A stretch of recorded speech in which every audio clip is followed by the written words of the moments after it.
sebab terjadinya kekerasan dalam rumah tangga, konflik dalam rumah tangga, tidak lain dan tidak bukan yang pertama adalah kemaksiatan.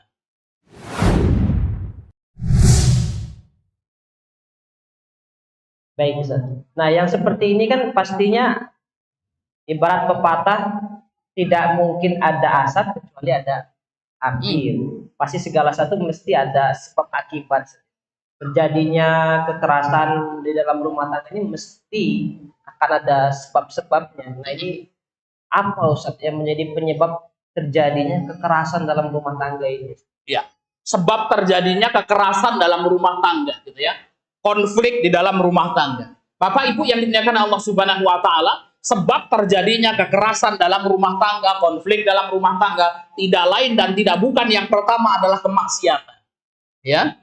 Maka baginda Nabi Shallallahu alaihi wasallam bersabda dalam hadis yang diriwayatkan oleh Imam Bukhari dan Muslim, ya, beliau Shallallahu alaihi wasallam mengatakan, tidaklah seorang hamba melakukan suatu perbuatan dosa atau kemaksiatan kecuali akan ada satu titik hitam di dalam hatinya. Jadi kalau kita melakukan perbuatan maksiat gitu ya, maka kemudian ada satu titik hitam di dalam hati kita. Kalau hamba tersebut bertobat dan beristighfar, maka akan hilang titik hitam itu, hatinya menjadi bersih kembali. Dan apabila seorang hamba melakukan perbuatan dosa terus-menerus, maka kemudian titik hitam ini akan memenuhi seluruh hatinya sehingga menjadi hitam. Inilah yang dinamakan dengan ron. Maka di dalam surat Al-Mutaffifin yang kita hafal itu, ayat yang ke-14, Allah Subhanahu wa taala mengatakan, "Kalla bal rana ala qulubihim ma kanu yaksibun." Kalla bal, sekali-kali tidak, kata Allah Subhanahu wa taala. Hati mereka tertutup dengan ron ini, sehingga hatinya menjadi hitam, bima kanu yaksibun, dikarenakan dosa yang mereka lakukan. Maka ketika seorang melakukan KDRT, ini maka sudah tertutup itu hatinya.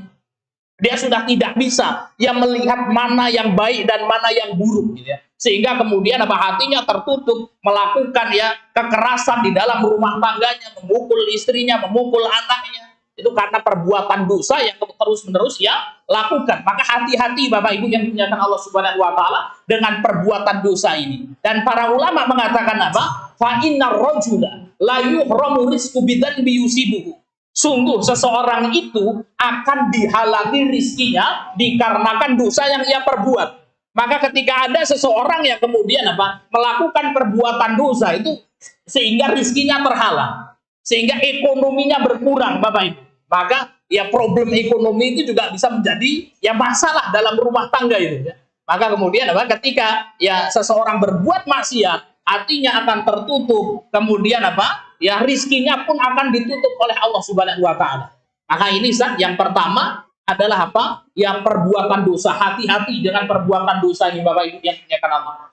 Ini ada sebuah kisah yang menarik sebenarnya. Ini kisah nyata yang mungkin penting untuk kemudian kita kisahkan di sini. Bapak Ibu yang dimuliakan Allah Subhanahu wa taala, ada ya sepasang suami istri yang kemudian sepasang suami istri ini memiliki sebuah bisnis. Bisnisnya tidak besar, kecil, cuman cukup untuk memenuhi kebutuhan dirinya dan keluarganya. Dengan bisnisnya ini, suami istri ini Masya Allah rajin hadir ke majelis-majelis taklim. Setiap ada majelis taklim, hadir ngaji ya, walaupun boncengan pakai motor, Bapak Ibu yang dimuliakan Allah Subhanahu wa taala, sudah yang sama anaknya kecil kemana-mana bareng ngaji, rutin di majelis taklim.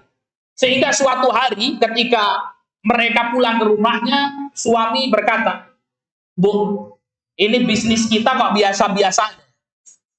Kira-kira bisa nggak ini kalau kemudian kita besarkan bisnis ini?"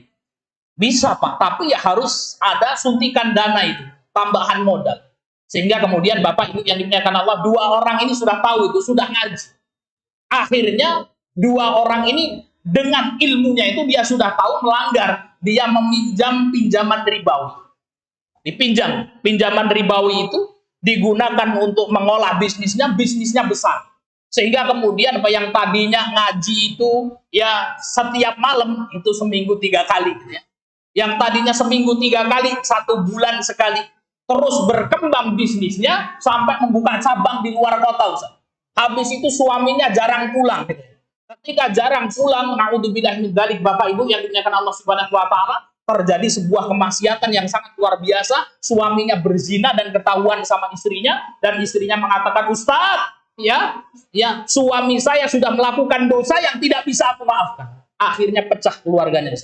Ya, maka kemudian apa, Bapak Ibu yang dimuliakan Allah Subhanahu wa taala, cari betul ya makanan yang halal. Ya, kita senantiasa berada di atas jalan yang lurus, jangan sampai kita berbuat maksiat, karena kemaksiatan itu bisa mendatangkan konflik di dalam rumah tangga. Ini pertama.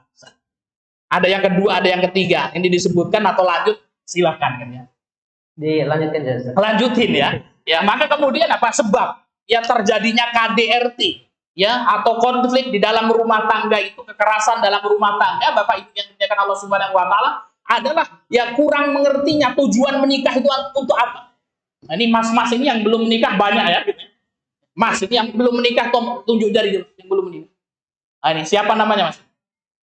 Atan gitu. Mau menikah nggak besok, Mas Atan? Insya Allah. Mau menikah, ngapain menikah? Apa tujuan menikah itu? Nah, ini masih bingung Bapak Ibu ya.